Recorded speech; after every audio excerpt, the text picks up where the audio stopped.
Hey, greetings, everyone. Lieutenant Colonel Alan West, Senior Fellow at the Media Research Center. When I think about progressive socialism and how it has to be implemented, well, there are several different ways.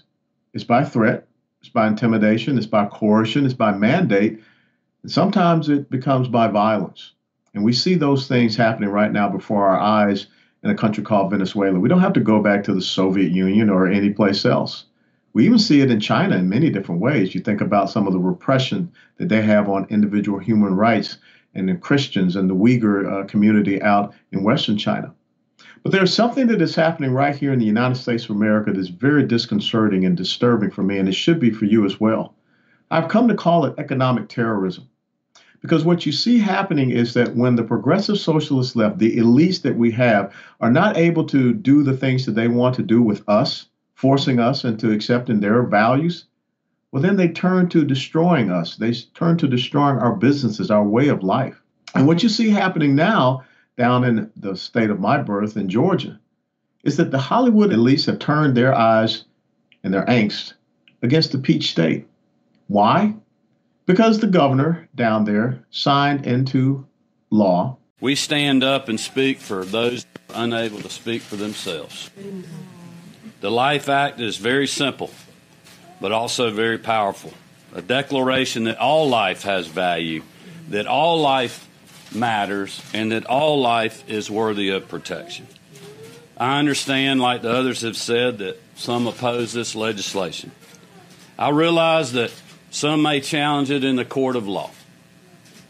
But our job is to do what is right, not what is easy. A bill that said that once you have a heartbeat in the womb, that they're not going to allow the abortions anymore, because that's the murdering of a human life. Now, why would anyone have any problem with that?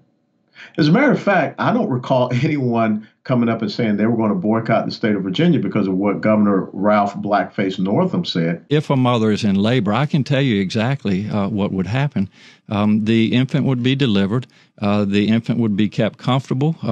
The infant would be resuscitated if that's what the mother and the family desired. And then a discussion would ensue between the physicians and the mother. By the way, he's still in office. He hadn't stepped down. But it seems that that's okay. That's acceptable to the progressive socialist left and the Hollywood elites. But instead, we have the Writers Guild. We have these production companies that are now saying that they're going to boycott the state of Georgia. They're going to pull their business out of the state of Georgia. The state of Georgia has a multi-billion-dollar movie production capacity. Some of the most successful movies in recent times have been done down in the state of Georgia. But now all of a sudden, because the state of Georgia is elected representatives, the people that have been elected to represent the citizens of Georgia have decided that life starts with the heartbeat.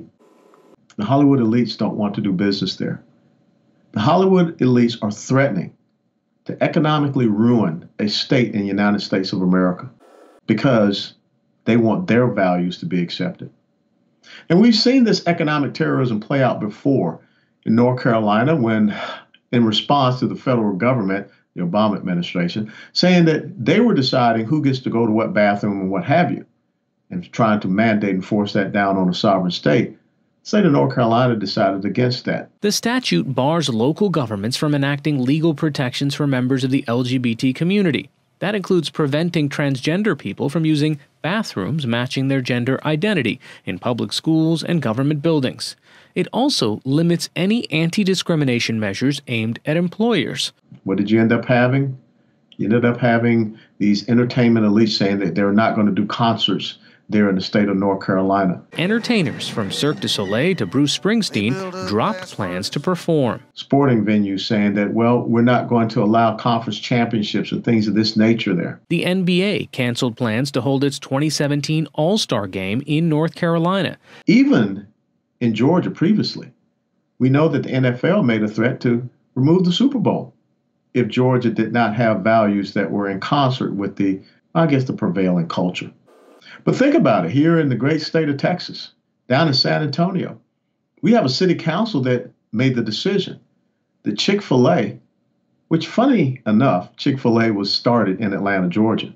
I know because I used to eat there a lot. But Chick-fil-A will not be able to have a restaurant in San Antonio Airport. Why? Well, because, that horrible place called Chick-fil-A, well, they believe in traditional marriage between one man and one woman.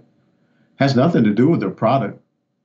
And so what the progressive socialist left is saying is that if you don't agree with our principles and values, we will destroy your business. If you don't agree with our principles and values, we're not going to allow you to have the access to a Chick-fil-A. We're going to prevent you from being able to, provide an opportunity for us to produce movies in your state. That, ladies and gentlemen, is not part of who we are in the United States of America. See, we're supposed to have free will, and we're supposed to be able to decide, what we want to believe in. And with all the modern technologies today, we don't need to continue down the path of killing our unborn children as a means of birth control. See, the real problem that we have in the United States of America is that we have misinterpreted those words that Jefferson wrote in that letter to the Danbury Baptist Convention, that theory, that concept about separation of church and state. What Jefferson did not want was to have a government or a head of state who would also be a head of church, as we saw with King Henry VIII when he created the Church of England. What Jefferson wanted us to be able to do is to freely practice our religion, to freely have our own beliefs, and not to have a government to try to impose their beliefs, their religion, on the rest of us. But unfortunately, what we see happening in the United States of America is exactly what Thomas Jefferson predicted and did not want to see happen. Government now is saying this is what we believe in as the government, as progressive socialists. And this is what you will believe in, or else we will destroy you. We will use whatever means necessary, whatever government agencies that we can find to bring upon you our tyranny. What is happening in Georgia is repulsive, it's reprehensible, that you would have Hollywood elites say that they're going to punish an entire state because they stood up for life. But this is where we've come to in the United States of America. This is economic terrorism. This is tyranny. This is where we are in America. And we must stand up and fight against it.